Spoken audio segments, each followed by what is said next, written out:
नमस्कार, मैं हूं आपके साथ अनुष्का राय और आप देख रहे हैं इंडिया समाचार। युवा महोत्सव में लड़कियों ने बाजी मारी।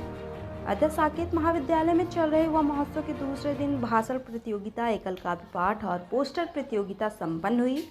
यह सारे उत्कृष्ट कार्यक्रम सांस्कृतिक परिषद के डॉक्टर असीम त्रिपाठी के निर्देशन में संपन्न किया गया। महाविद्यालय के प्राचार्य प्रोफेसर दानपति तिवारी जी ने सभी छात्राओं के उत्कृष्ट प्रदर्शन की सराहना की और उनके उज्जवल भविष्य की शुभकामनाएं दी। कार्यक्रम का संचालन डॉक्टर अखिलेश कुमार, डॉक्टर भूसरा खातून ने बड़े ही सुंदर ढंग से किया। कार्यक्रम में doctor Punita Srivastava, doctor Richa Pathak, doctor Amit Srivastava, doctor Amrish Srivastava, doctor Neelam, doctor Nidhi Mishra, doctor Brijesh Kumar, professor Vandana Jaiswal, doctor Kumud Ranjan Jaiswal, doctor Prabhat Srivastava, doctor Prashant, doctor Kanak Bihari Vajpayee आदि शामिल रहे। यह समाचार से वरिष्ठ रिपोर्टर नीरज श्रीवास्तव की खास रिपोर्ट। रात में मैक्सिन का झूठा का नजरा जी देख देख के हंसे पड़ोसी मिसराई नो मिसरा सिर में स्कूल रात में मैक्सिन का झूठा का नजरा जी देख देख के हंसे पड़ोसी मिसराई नो मिसरा जी अपने एक तो काम न करे कोई पप्पू से करवावे पप्पा जान गए है का है माय डियर बुलावे में छूट गए पप्पू के बीड़ी और चौराहा से मंडली रात को आई ही छूट गए हरदम अप टू डेट रहे करे गुजारा तकनी मां कतरी कहार गुनगु जाने आराम की बचावत उठे नंगे ललितन का अपनी दुनिया तुम्ही समाये साहस तेरे अंदर इतना साहस तेरे अंदर पार्टी के अन्य आता दिन पहले भैया ये सभी पार्टी के इनके आदम इनके हवा इनके धरती मैया हर शिशु का लाल रंग अंदर केवल घाटी के राम रही पूरी वो भैया मंदिर मस्जिद पार्टी के एक हवा पानी को लिखा एक रोशनी आई हो एक तरह से मरी जन्मे एक तरह में जाई हो मैं मंदिर में एक देवता करे करे अरे बसराटी के राम रही पूरी को भैया मंदिर मस्जिद पार्टी के प्रेम के मंदिर यही बतिए सुना कवि की वाणी लाठी मारे कहीं काटी कई गहरे पानी आवन मिश्री करी इबादत दिसबर की परिपाटी के राम ने पूरी को भैया मंदिर मस्जिद पार्टी के 45 को लाख लिया मुगलों कोरों से जीता था काले अंग्रेजों से हार गया अंग्रेजी के टूटे फूटे। आज के युवाओं की मानसिकता बताना चाहता हूँ कि अंग्रेजी के टूटे फूटे शब्द मधुरम लगते हैं, साहित्य शब्द की भाषा को तीर के जैसे चुनते हैं। अरे वेदों में तो किस्से हैं, इतिहास में बस रहने दो, तुलसी काली को मुख रखो, पुस्तकों में सिलते रहने दो।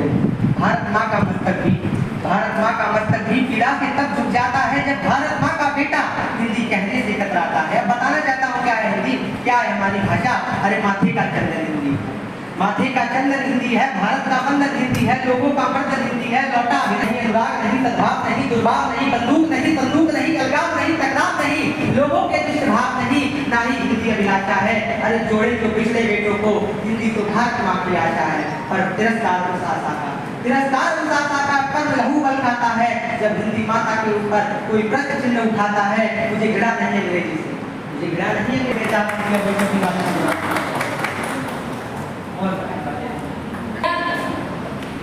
चलत हुए टेम्पू यहीं पे दो सहेलियाँ मिलती हैं बचपन की और उनका नाम है चंपा चमेली। ऐसे में चंपा चमेली घटैनी बचपन के दोनों सहेली घटैनी सहेलियों में पकी देहतियों में पकी न ऊन है डोके दोनों अपने दुल्हा के तारीफ झोंके। दोनों आपस में बात करती हैं कि मने में जरे बरे करती दोनों हिंदू दुबई में लड़े लगी दोनों साधु छोड़ावे सिपाही छोड़ावे हलवाई जैसे का नहीं छोड़ावे। ऐसी में लोग के बारे जोड़ा गया एक कन्हैया झूल गई नशेबाजी भूल गई कहूँ शांति वाला मंजर न पहनो मरीज न पहनो नवंबर न पहनो सब जाम के ऊपर गवा अंजाम का करे जब पाएगा नोट को चालान का करे चलने वाले एक दिन दौड़ लगाते हैं चलने वाले एक दिन दौड़ लगाते हैं अक्सर धीरज रखने वाले ही इनका फंसाते हैं। सौर सफलताओं के पीछे कठिन परिश्रम होता है, उसकी किस्मत अच्छी थी यह केवल एक भ्रम होता है। जितना तुम कहते हो सब उतना आसान नहीं होता और मानव ही होते हैं, सब कोई भगवान नहीं होता। नित्य नियम अभ्यास द्वारा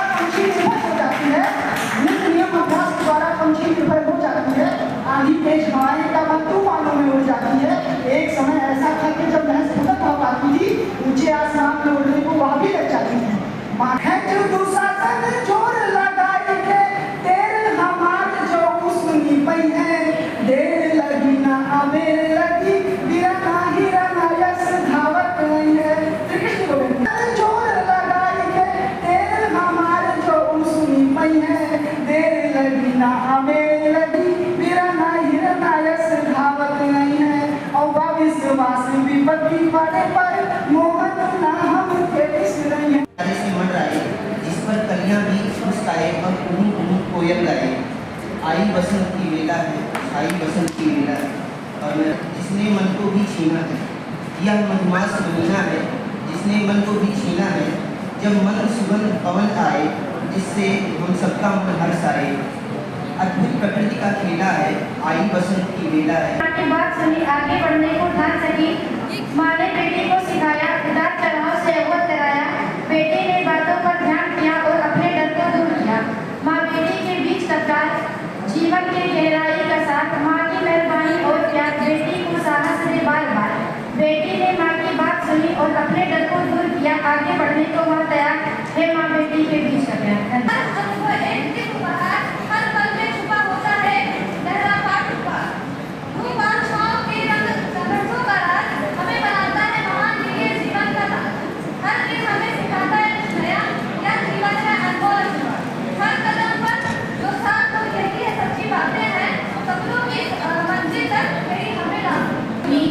बच्चों ने प्रतिभाग किया, ये हमारे लिए खुशी की बात है। और सबसे खास बात जो है कि आपको जो विषय दिया गया है आपको उसे ध्यान में रखना है। और दूसरा क्योंकि काव्य पाठ है तो आपको अपनी भाषा और शैली, ये दोनों चीज़ें, अंदाज और बयान, ये बहुत ही ज़रूरी है। भावनाओं में तो हमें सांस्कृतिक एकता देखने को मिलती है। मानव कला बिना न संस्कृति, संस्कृति बिना न जीवन। और हमें तो ये करना चाहिए कि लोक कलाओं को जितना हो सके उतना आगे बढ़ावा दें, जिससे ये हमारी आगे आने वाली पीढ़ियों तक पहुंच सके।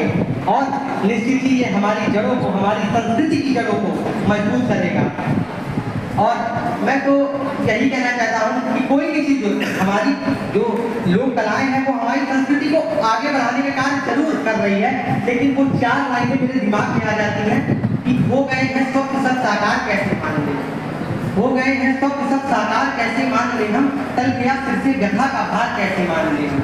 वेशवाणी तत्वदर्शन दूसरों का हम सभी ने विकृति को ग्रहण करते निज प्रकृति को आज भूले। इस विदेशी नकल को अब अस्मिता क्या मान ले हम, और हो गए हैं सब साकार कैसे मान ले हम। ये जो विदेशी प्रभाव हमारे दिमागों में डाला जा रहा है, हमारी संस्कृति को खोखला करने के लिए जो विदेशी प्रभाव डाला जा रहा है मानवर, ये हमारी संस्कृति के लिए बहुत खतरनाक है। बेटी निर्णायक दिन एक वक्त यहाँ उपस्थित सभी श्रोता साथियों, मैं अर्चना तिवारी, कक्षा BSc सेकेंड सेमेस्टर की छात्रा, आज भारतीय संस्कृति में लोक कला के महत्व पर अपने विचार आप सभी के समक्ष प्रस्तुत करने के लिए उपस्थित हूँ। सर्वप्रथम मैं आप सबका आभार करना चाहूँगी कि मुझे इस अवसर पर बोलने की अनुमति दी गई, क्योंकि ये बहुत ही आवश्यक है। किसी भी संस्कृति के लिए जो वहाँ की कला होती है वो उसकी पहचान होती है, और अगर पहचान ही नहीं रहेगी तो फिर उसका अस्तित्व ही खत्म हो जाएगा। तो जैसा कि हम सभी जानते हैं कि हमारी जो भारतीय संस्कृति है वो विश्व की सबसे प्राचीन और सबसे विख्यात संस्कृति है, जो कि आज से नहीं अपितु प्राचीन काल से ही अपने धर्म, दर्शन, कला और रीति रिवाजों के कारण अखंड विश्व के लिए प्रेरणा का स्रोत रही है। आप सभी जानते हैं कि हमारे हर तस्वीर पर विभिन्न प्रकार की विविधताएं देखने को मिलती है। ऐसे में विशेष जन समुदाय द्वारा एक दूसरे को साझा की गई लोक कलाएं भारतीय एकता और भारतीय विविधता की सूचक है। स्थान है जिसमें विशेष तरह से प्रकृति एवं पौराणिक कथाओं को दर्शाया जाता है। इसी तरह कलमकारी कला का वह रूप है जिसमें कलम तथा हाथ तथा बहुत सारी ब्लॉक प्रिंटिंग का प्रयोग करके जो आज भी जीवित है, इसको हम अभी हमारे देश की आर्थिक समृद्धि के लिए भी बहुत योगदान देती है। ये हमारी अर्थव्यवस्था की रीढ़ की हड्डी के रूप में भी संदर्भित हो सकती है। भारतीय लोक कला पर्यटन को भी बढ़ावा देती है, जो संस्कृति एवं परंपरा के माध्यम से हमारे देश की लोक कला को आगे बढ़ाती है। जैसे कि हम जान सकते हैं कि हमारी लोक कला हमारे देश की संस्कृति एवं रीति रिवाज एवं कला को दर्शाती है। अंततः मैं कहना चाहती हूँ कि हमारी लोक कला प्रतिनिधित्व करता है, जो यह बताता है कि हम कौन जीना जागता राष्ट्र पुरुष है। जी हाँ, भारत लोक कला से सजा हुआ, हर राज की धड़कनों से बना हुआ एक जीवित राष्ट्र है। जब जब भारत की संस्कृति की बात होती है, तब तक लोक कला की चर्चा होना अनिवार्य हो जाता है। लोक कला केवल नृत्य, चित्र या गीत तक सीमित नहीं, यह हमारे धर्म, समाज और राजनीति में भी अमूल्य योगदान देती है। अगर आपको लोक कला का स्वाद चखना हो, तो उत्तर प्रदेश का गुड़, बिहार का लिट्टी चोखा, राजस्थान का दाल बाटी चूरमा, कश्मीर का कुश्तावा और दक्षिण भारत का इडली डोसा जरूर आजमाइए। अगर रंगों में लोक कला देखी हो, तो मिथिला की मधुबनी, आंध्र प्रदेश की गुड़ और राजस्थान की पट चित्रकला जरूर देखिए। लोक शक्ति और आत्मनिर्भरता का प्रतीक बन गया।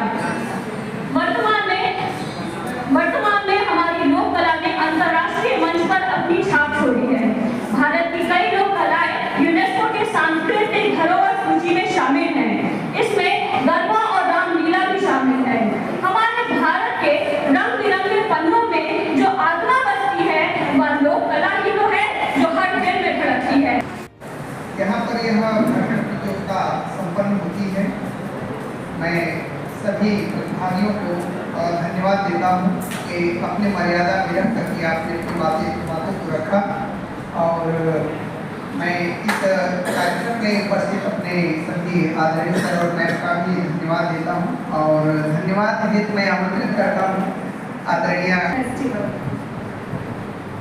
और यूथ की एनर्जी एक ऐसी चीज है, माना जाता है कि चाहे वो परिवार हो, चाहे समाज हो, चाहे देश हो, अगर उसमें कुछ नया करके बेहतर करके दिखाना है, उसमें कोई बदलाव लाना है, कोई क्रांति लानी है, तो ये केवल एक युवा शक्ति कर सकती है, हमारे देश का, हमारा सबका भविष्य।